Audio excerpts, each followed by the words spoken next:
Cedric Andrews, and I am the Chief of Police here in the great city of Henderson, Nevada. And of course, I'm here on behalf of Dean Ishkins.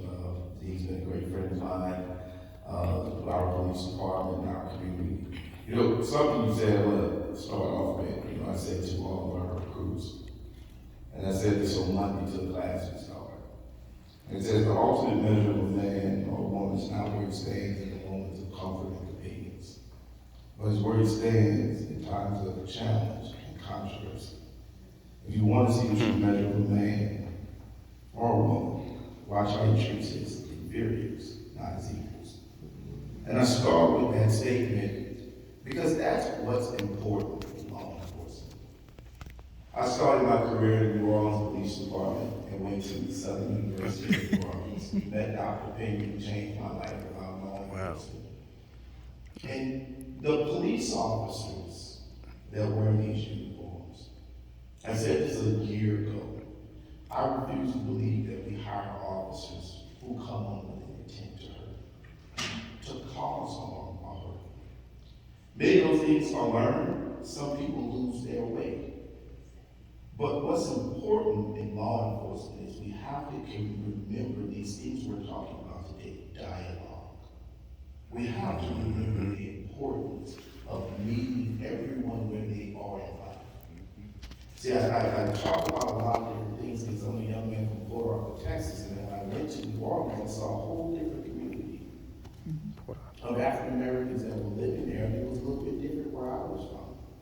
And in order for me to understand those things, I had to get in the grassroots to understand the culture. What's important in law enforcement today is we have to continue to understand that the tactics that we've used in the past, right, to protect us on the traffic stop, those tactics now have to be open to the community so you understand why I actually put your hands on the steering wheel. Because I am in fear too of losing my life. Right? Or being hurt. Not that the individual you're stopping is going to hurt you, but as law enforcement officers, we have a difficult job too. But on the policing side, we must understand that the communities that we go into, that they're not there to hurt you. And that some of the challenges that have happened in Black and brown communities are systemic from our history, right? See, I said earlier to this gentleman, law enforcement has not always been on the right side of history.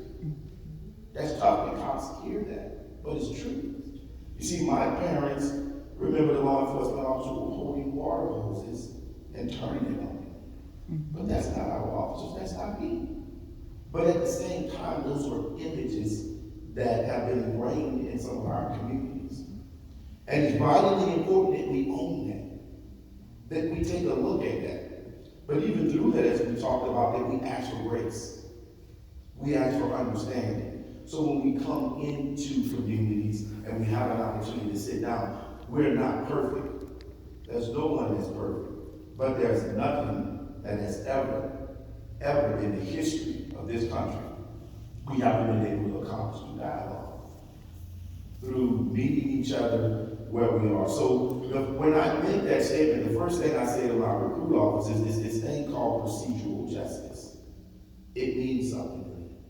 I've been stopped by law enforcement officers, right? And I didn't feel I was always treated in a procedurally just way. So dignity, respect. When people ask me, how did you make it 32 years in law enforcement? I treated people with dignity.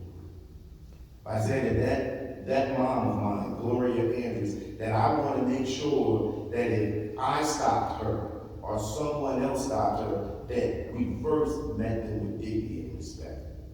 And even in the most difficult things we do, because we have difficult jobs, even when the scene calms down, we can give you a line. Because that's what people want at the end of the day. And we owe that to them. We owe it to them. We want to go home safe. But when the chaos stops, we need to be able to explain about it. And I can say I'm proud about that because the Las Vegas Metropolitan Police Department absolutely trains some of the best environments. But so does the Henderson Police Department. We do a great job of understanding the importance of community engagement. And what I tell people all I didn't raise everybody to hire, right? I think people ask questions. We do everything we can to research a law enforcement officer before they come in, right? But like any other industry, whether it's a medical industry, sometimes we hire people that make mistakes. But mistakes also has a cause and an effect. Because when someone loses their life, I don't call that a mistake. That's egregious. But at the same time, we ask for grace. But we have to have the grace to understand when we do things wrong. So I think that in this area, what I've seen, especially we have a new Chiefs Advisory Committee that we started from Sheriff Colorado with Multicultural Committee. And the first thing I tell them every day is, I should be open for you to see my policies. I would encourage members to have an opportunity to go to a Citizen Police Academy. Get to learn your law enforcement agency. You deserve it. We owe it to you, as law enforcement professionals, to ensure that what we do and how we train meets the expectations of the community. Because you said something earlier that was important. LAPD has protect and serve on their car. Had it, it's always been their mantra, right? But I believe in the reverse. We're here to serve. I believe law enforcement is a calling. And I think that we have a duty to serve.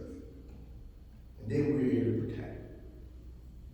And in that, as you go about and do your job, as we continue, myself as an executive, I must understand that I have a duty as a law enforcement executive to make sure that I train my people, that we look at policy, because policy stuff always come up, that we're looking at policy and making sure our policies are best practices.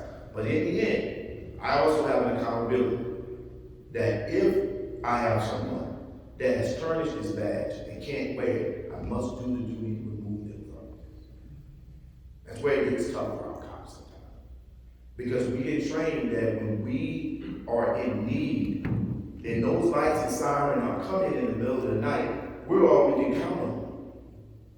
But there are some times when we go off-road that we have to be able to say, if we can't retrain you, if we can't bring you back, then we have to remove you for the greater good of this profession that we have been taking an oath to.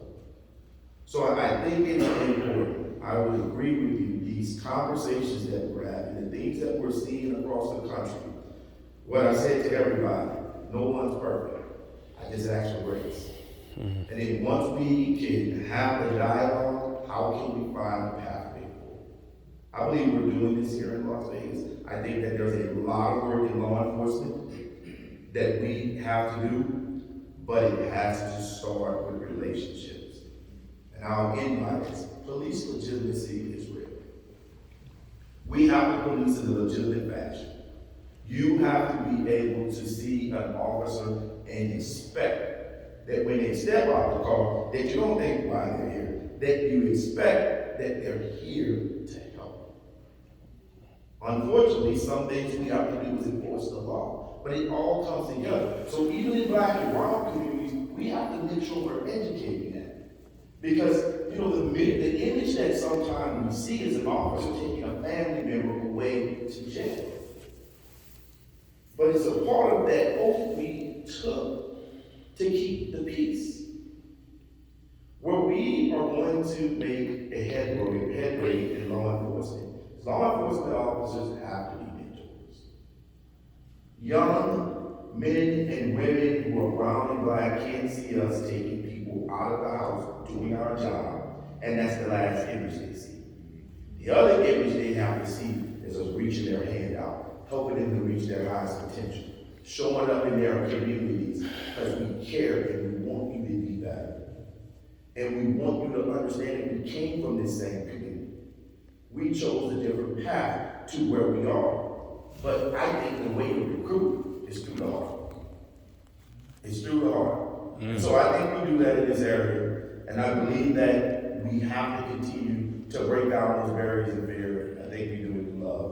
Appreciate you having me. Wow. Thank you. Wow. We want